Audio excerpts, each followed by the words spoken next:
Hi friends, welcome to daily market Telugu. ఈరోజు మన వీడియోలో అయితే స్టాక్ మార్కెట్ అంటే ఏంటి అనే విషయం గురించి క్లారిటీగా తెలుసుకునే ప్రయత్నం చేద్దాం ఫ్రెండ్స్. ముందుగా స్టాక్ అంటే ఏంటో చూద్దాం. స్టాక్ అంటే ఇక్కడ కంపెనీ అని అర్థం.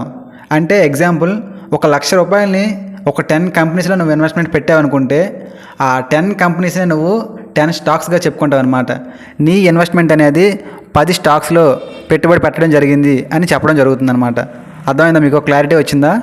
స్టాక్ అంటే ఇక్కడ కంపెనీ అని అర్థం. ఓకే, స్టాక్ అంటే మీకు క్లారిటీ వచ్చింది కదా. ఇప్పుడు మార్కెట్ అంటే ఏంటో చూద్దాం. మనం జనరల్గా మార్కెట్కి వెళ్తుంటాం కదా, అక్కడ మీరు ఏం గమనించారు? అసలు మార్కెట్ అని మనం ఎలా అంటుంటాం? మనకు కావాల్సిన నీడ్స్ కొనుక్కోవడానికి మార్కెట్కి వెళ్ళేటప్పుడు అక్కడ నెంబర్ ఆఫ్ షాప్స్ ఉంటాయి కదా, రకరకాల షాప్స్ ఉంటాయి. సో చాలామంది అక్కడికి వచ్చి కొంటూ ఉంటారు. అక్కడ ఎవరికి కావాల్సిన నీడ్స్ అనేది వాళ్ళు కొంటూ ఉంటారు. సో ఆ ప్లేస్ మనం మార్కెట్ అంటాం జనరల్గా. ఓకే, మీకు మార్కెట్ అంతా ఒక వ్యూ ఉంది కదా. ఇలా మనం బయటికి వెళ్ళి బజార్లో మనం ఏది కావాలంటే అది కొనుక్కునే నీడ్స్ దొరికే షాప్స్ ఎక్కువ ఉంటాయి.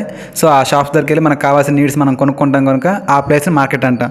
అదేవిధంగా మనం స్టాక్ మార్కెట్లో చూసుకున్నట్లయితే, స్టాక్ మార్కెట్లో ఏంటంటే కంపెనీస్ ఉంటాయి. అక్కడ షాప్స్ ఉంటాయి, మనం బయట అయితే ఇక్కడ కంపెనీస్ ఉంటాయి అన్నమాట.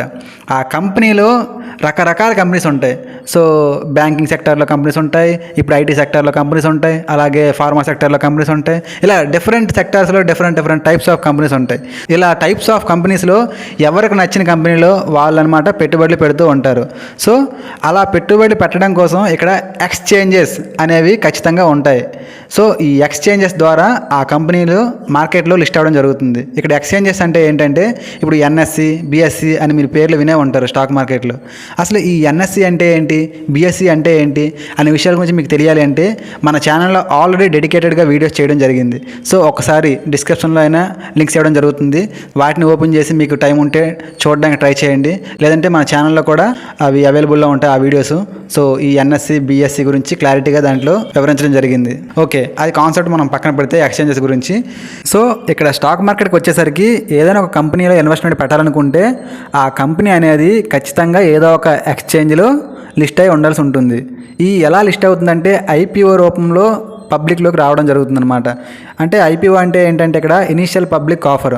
అంటే కొత్తగా ఒక కంపెనీ స్టాక్ మార్కెట్లోకి రావాలి అంటే ఆ కంపెనీ రాబోయే రోజుల్లో బెటర్గా గ్రో అవ్వాలి, లేకపోతే ఆ కంపెనీని ఇంకా ఎక్స్పాండ్ చేయాలనుకుంటున్నారు అనుకో, ఆ కంపెనీకి కొంత క్యాపిటల్ అనేది నీడ్ ఉంటుంది. ఆ కంపెనీకి కొంత డబ్బులు అయితే అవసరం ఉంటుంది. అయితే ఈ కంపెనీకి కావాల్సిన డబ్బులు అనేవి ఏదో 100,000 వేలలో ఉండవు కదా, కోట్ల రూపాయల్లో నీడ్ ఉంటుంది అనమాట ఎక్స్పాండ్ చేయాలంటే బిజినెస్ని. సో అలాంటప్పుడు ఏం చేస్తారంటే, ఆ కంపెనీ డైరెక్ట్గా వెళ్ళి బ్యాంకులో లోన్ తీసుకుంటే ఆ లోనుకు గాను ఆ అప్పుకు గాను ఎక్కువ ఇంట్రెస్ట్ పే చేయాల్సి ఉంటుంది బ్యాంక్స్కి.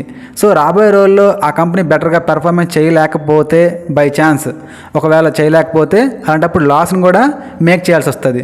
ఆ లాస్తో పాటు ఈ ఇంట్రెస్ట్ కూడా కడుతుండాలి. అప్పుడు డబుల్ లాస్ వస్తుంది అనమాట కంపెనీకి. సో ఆ కంపెనీ రాబోయే రోజుల్లో మంచిగా బెటర్గా పెర్ఫార్మెన్స్ చేయలేకపోతే ఆ లాస్ని ఏదైతే ఉందో ఆ లాస్ని మనం తట్టుకోలేము అనే కంపెనీ ఎప్పుడైతే అనుకుంటుందో, కంపెనీకి కావాల్సిన క్యాపిటల్ని ఇన్వెస్టర్స్ ద్వారా పొందాలని అనుకుంటుంది.